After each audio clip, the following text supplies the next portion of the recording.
میری جان، یہ کہتے ہوئے میں نویلا سے باتیں کرنے لگا اور ہم چارپائی پر لیٹ گئے۔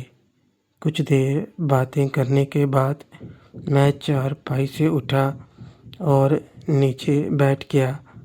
جیسے ہی میں نے نویلا کی سہیلی شہزادی کو دیکھا تو میری آنکھیں کھلی کی کھلی رہ گئیں۔ شہزادی بالکل تیار تھی۔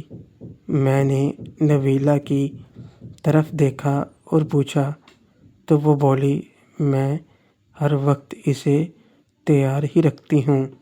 اس کی بات سن کر میرے چہرے پر مسکراہٹ آ گئی۔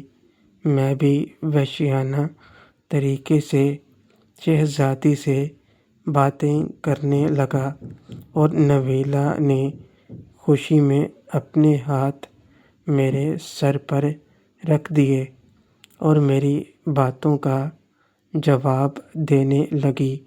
کچھ ہی دیر میں اس کی ملاقات کا وقت ختم ہو گیا تو وہ اٹھ کر بیٹھ گئی اور بولی، میرے شوہر نے تو کبھی مجھ سے ایسی باتیں نہیں کیں۔ لگتا ہے تم پہلے بھی یہ باتیں کر چکے ہو۔ اس کی بات سن کر میرے چہرے پر مسکراہٹ آ گئی اور وہ میرے دوست سے باتیں کرنے لگی۔ اس کی باتوں سے میں سمجھ گیا تھا یہ پہلے بھی باتیں کر چکی ہے اور بہت ہی مہارت کے ساتھ وہ باتیں کر رہی تھی۔ کچھ دیر باتیں کرنے کے بعد میں نے اس کا منہ دوسری طرف کیا اور اس سے ملاقات کرنے لگا۔ نویلا جو کہ شادی شدہ تھی، اس لیے میری ملاقات جلد ہی 20,000 کلومیٹر فی گھنٹے کی رفتار پر پہنچ گئی۔ نویلا بھی میری ملاقات کا جواب دے رہی تھی۔ کافی دیر ملاقات کرنے کے بعد ہم دونوں کی ملاقات ختم ہو گئی۔ اب جلدی سے اپنی حالت ٹھیک کر لو کیونکہ مدیحہ ابھی واپس آتی ہوگی۔ اپنی گرمی دور کرتے ہی مجھے اپنی بہن مدیحہ کا خیال دماغ میں ایک دم آیا اور میں تیزی کے ساتھ چارپائی سے اٹھ کر اپنے آپ کو ٹھیک کرتے ہوئے نویلا سے بولا، تم اس کی فکر مت کرو، اس کی واپسی میں ابھی آدھا گھنٹہ باقی ہے۔ میری بات سن کر نویلا نے بڑے آرام سے میری بات کا جواب دیا اور اسی طرح انتہائی غیر پریشان حالت میں چارپائی پر لیٹی رہی۔ نویلا کی بات اور اس کا پرسکون انداز دیکھتے ہوئے مجھے بہت ہی حیرانی ہوئی تو میں سوالیہ نظروں سے اس کی طرف دیکھتے ہوئے پوچھا، کیا تم نے مدیحہ کو یہ سب کچھ بتایا ہے نویلا؟ نہیں، میں نے اس سے ایسی کوئی بات نہیں کی، مگر میں جانتی ہوں کہ وہ ایک سمجھدار لڑکی ہے۔ میری بات کا جواب دیتے ہوئے نویلا کے چہرے پر ایک مسکراہٹ پھیلتی چلی گئی۔ نویلا کی بات سن کر میں نے ایک بار پھر حیرانی کے ساتھ اسے دیکھا، مگر اب کی بار میں خاموش رہا کیونکہ اس کی بات کا میرے پاس کوئی جواب نہیں تھا۔ اصل میں غلطی میری ہی تھی۔ مجھے یہ اندازہ نہیں تھا کہ مدیحہ کو اس بات کی بھنک پڑ جائے گی کہ میں اس کی سہیلی کے ساتھ کیا حرکت کرنے جا رہا تھا۔ مجھے چاہیے تھا کہ میں نویلا کو کسی اور وقت ڈیرے پر بلاتا۔ میرے ذہن میں اب یہ بات آئی، مگر اب پیچھے ہٹنے کے سوا کیا ہو سکتا تھا؟ نویلا تمہاری بہن اب بچی نہیں کہ ان باتوں کو نہ سمجھ سکے، مگر یہ بات مت بھولو کہ مدیحہ تمہاری بہن ہونے کے ساتھ ساتھ میری ایک بہت اچھی سہیلی بھی ہے، اس لیے تم فکر مت کرو۔ میرے چہرے پر پھیلی پریشانی کو دیکھتے ہوئے نویلا چارپائی سے اٹھی اور اپنے کپڑے پہنتے ہوئے اطمینان بھرے لہجے میں مجھے سمجھانے لگی۔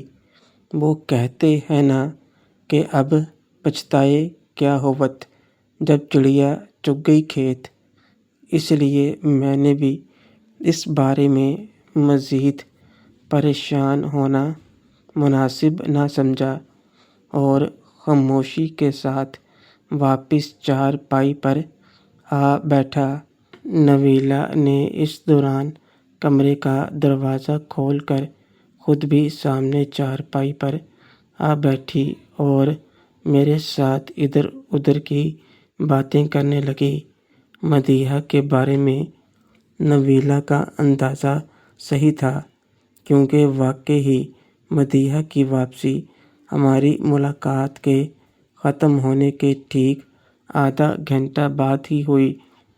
مدیحہ کو کمرے میں آتا دیکھ کر نہ چاہنے کے باوجود میں نے اس کے چہرے کے تاثرات پڑھنے کی کوشش کی، مگر اپنی بہن مدیحہ کے چہرے پر چھائی سنجیدگی کو دیکھ کر مجھے کسی بھی قسم کا اندازہ لگانے میں بہت دقت ہوئی۔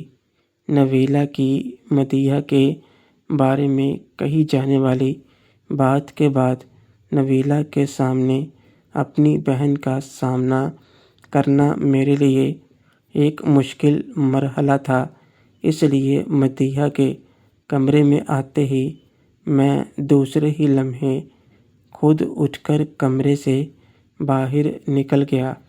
میرے کمرے سے باہر جانے کے بعد مدیحہ نے سارے برتن سمیٹے اور پھر وہ دونوں بھی کمرے سے نکل کر خاموشی سے واپس گاؤں کی طرف چل پڑیں۔ پھر نویلا اس کے بعد میری بہن مدیحہ کے ساتھ روزانہ ہی ہمارے ڈیرے پر آنے لگی۔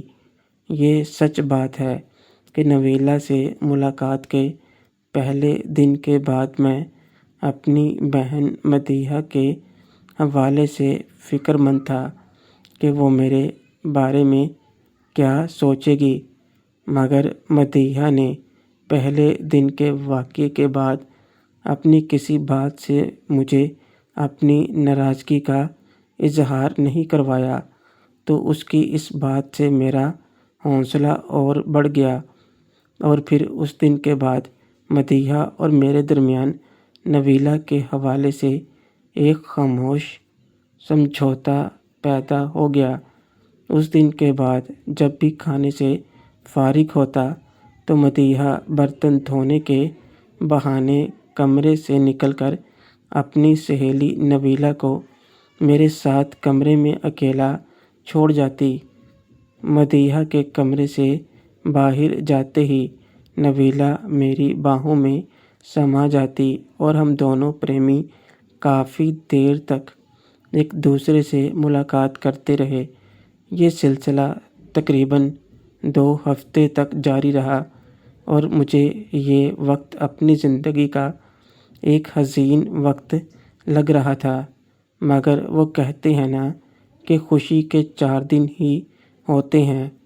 2 ہفتے بعد ایک دن مدیحہ میرے لیے کھانا لے کر آئی تو اس دن وہ اکیلی ہی تھی۔ کیا بات ہے، آج تمہاری نویلا نہیں ساتھ آئی تمہارے؟ نویلا کو مدیحہ کے ساتھ نہ دیکھ کر اپنی بہن سے پوچھا۔ رات کو اس کا شوہر آیا تھا اور وہ اسے اپنے ساتھ واپس ملتان لے گیا۔ میری بات کو سن کر مدیحہ نے جواب دیا تو نویلا کی واپس جانے کی یہ خبر کے ساتھ ساتھ میرے دوست پر بھی بجلی بن کر گری۔ اس دن کے بعد تو میرے لیے ایک بار پھر سے خزاں کا موسم آ گیا تھا، اور اب نویلا کے جانے کے بعد میں نے ایک بار پھر اپنے پرانے رسالوں کا سہارا لینے پر مجبور ہو گیا۔ مگر اس دوران میں ایک بات کو محسوس کرنے لگا تھا، اور وہ یہ بات تھی میری بہن مدیحہ کا میرے ساتھ پیش آنے والا رویہ، جو نویلا کے جانے کے بعد ایک دم سے تبدیل ہو چکا تھا۔ مگر مجھے اس بات کو نوٹ کرنے میں تھوڑی دیر لگ گئی۔ مدیحہ اب میرے لیے ہر روز کھانا لاتی، اور جب تک میں کھانا ختم نہ کر دیتا وہ میرے ساتھ والی چارپائی پر بیٹھ کر چوری چوری مجھے دیکھتی رہتی۔ کھانے کے دوران جب بھی مجھے محسوس ہوتا کہ مدیحہ کی نظریں میرے اوپر گڑی ہوئی ہیں، تو میں روٹی سے نظر ہٹا کر اس کی طرف دیکھتا تو وہ ایک دم اپنی نظریں چرا کر کمرے سے باہر دیکھنے لگتی۔ اس کہانی کا اگلا پارٹ اگلی آنے والی ویڈیو میں پیش کیا جائے گا۔